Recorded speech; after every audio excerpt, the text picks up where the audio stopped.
Hi అండి, welcome back to our channel. ఈరోజు అయితే మనం కొండ మీద వచ్చాము. ఎందుకంటే ఇదిగో పైన కంచెర పూలు ఉంది.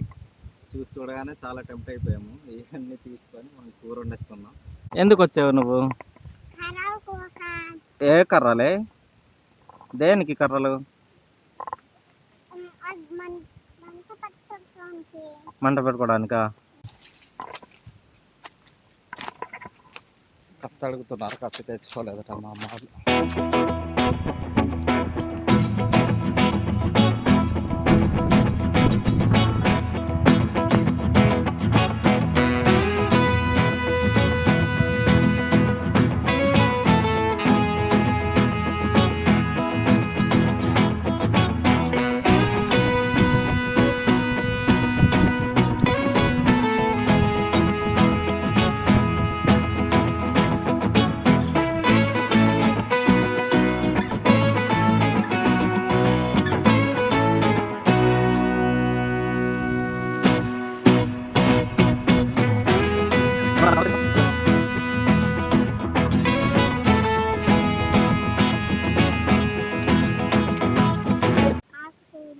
ఆకు పూల పూల చికెన్ గుచ్చినట్టు గుచ్చేసేవన్నా ఆకు పూలు అనేస్తున్నావు కదా. మీరు చూడొచ్చు, ఇవంతా పువ్వులే అనమాట. ఈ పువ్వులు అయితే కూర వండుకుంటాం మేము. ఎర్రకందులతో కలుపుకొని వండుకుంటే ఎక్సలెంట్ ఉంటుంది. చాలా పువ్వులు అయితే ఉన్నాయన్నమాట. సగం కోసాము, అయినప్పటికీ ఇది చాలా సాహసంతో కూడుకున్న పని అనమాట. ఈ పువ్వులు తీయడం అనేది సూపర్ కదా. ఇదైతే మా తోట దగ్గర ఉందండి, కాఫీ తోట అనమాట. చూడొచ్చు ఇక్కడ నుంచి లొకేషన్ ఎంత బాగుందో. ఇది డీప్ ఫారెస్ట్ అండి, కొండ మీద ఉన్నాం. వద్దన్న మాతో పాటు కొండకు వచ్చాడండి. చూడండి ఎలా చేస్తున్నాడు. ఏది పడుతుంది నోట్లో కళ్ళలో పెడుతున్నాడు. మెల్లగా మెల్లగా. ఫైనలీ మాకైతే ఇన్ని పూలైతే దొరికిందండి. చాలా ఆనందంగా ఉంది, ఎందుకంటే ఎప్పుడో ఒకసారి సీజన్లో దొరికే ఫుడ్ ఇది. మావిడైతే చూడండి పువ్వుని కాడని అయితే డివైడ్ చేస్తుంది. అవన్నీ డివైడ్ చేసిన తర్వాత మనం వంట అయితే చేసుకోవాలి. కాడని పువ్వుని వేరు చేసిన తర్వాత అయితే మనకు ఇలా వచ్చింది.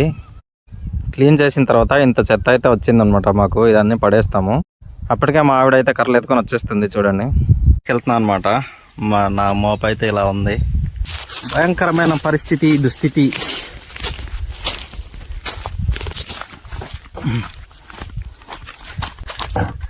అదిగో అక్కడక్కడ చెట్లు ఉన్నాయి కదా, చెట్ల దగ్గర తగులుతుంది అనమాట.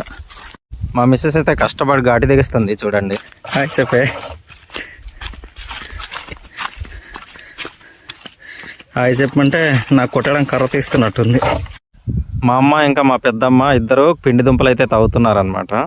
మా చిన్నగాడు కూడా కర్రలు మోసేస్తున్నాడు మెల్లగా. పిల్లల చేత కర్రలు మోయించేస్తున్నానని తప్పుగా అనుకోకండి. ఇష్టపడి చేస్తున్న పని పెద్దవాళ్ళైనా చిన్నవాళ్ళైనా చేయాల్సిందే. మనం తెచ్చుకున్న కంచెర పూల కోసం కందులు అయితే సిద్ధం చేస్తుంది మా ఆవిడ. కందులు కడిగేసుకొని పొయ్యి మీద అయితే ఎత్తేసింది. తెచ్చుకున్న పువ్వులన్నీ క్లీన్గా కడిగేసుకున్నాం. ముందుగా పొయ్యి మీద పెట్టుకున్న కందులు ఉడికిందో లేదో చూసుకొని పువ్వులను అయితే వేసేసుకోవాలి. పువ్వులు కందులు రెండు ఉడికిన తర్వాత టమాటా ముక్కలను అయితే వేసేసుకోవాలి. టమాటా ముక్కలు ఉడికేంత వరకు మూత అయితే పెట్టేసుకోవాలి. టమాటా ముక్కలు ఉడికిన తర్వాత ఉప్పు కారం వేసుకొని కొద్దిసేపు అయితే మూత పెట్టుకుంటాం అనమాట. ఉడికేసింది. సో మనమైతే పక్కన తాలింపు కోసం ఉల్లిపాయలు మిరపకాయలు అయితే కట్ చేసి వేపుకుంటున్నాం. ఇప్పుడైతే తాలింపు పెట్టేసుకుంటున్నాం అనమాట. మాకు ఇష్టమైన రాగి పిండిని వాటర్తో కలుపుకొని రెడీగా ఉంచింది మా ఆవిడైతే. కలిపి పెట్టుకున్న రాగి మిశ్రమాన్ని కలుపుతున్నాము కూరలో. ఇలా కలిపేదాన్నే రాబా కూర అంటాం మేము. మా ట్రైబ్స్ అయితే చాలా ఇష్టంగా తింటారు దీన్ని.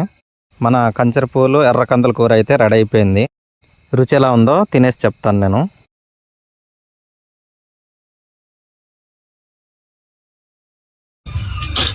సూపర్ ఉంది.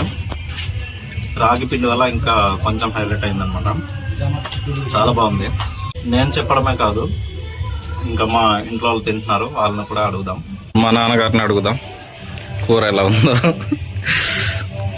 తిను.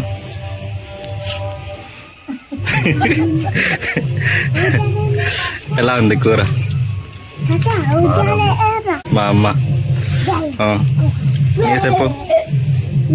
చాలా బాగుందిరా ఈరోజు కూర, కొత్త కూర తెచ్చారు. నీవు తెచ్చిన దుంపలు మాత్రం తినిపించలేదు మాకు ఇంకా. ఉదయం పెడతాంలే దుంపలు. మా అమ్మ పెద్దమ్మ తెచ్చిన దుంపలు అయితే ఇవేనండి, పిండి దుంపలు. చాలా ఇష్టంగా తింటారు మా ట్రైబ్స్. ఇవి దొరకడం రేర్ అండి, చాలా కష్టం. వీటిని ఉడకబెట్టుకొని తింటాము.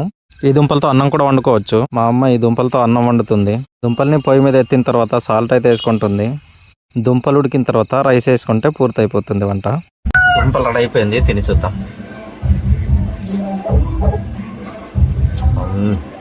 వేడి వేడి గబ్బలే ఉంది. దుంపలు తింటుండగానే అన్నం అయితే రెడీ చేసి నా ముందుకైతే పెట్టేశారు.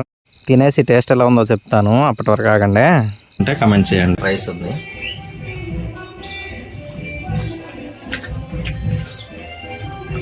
సూపర్గా ఉంది.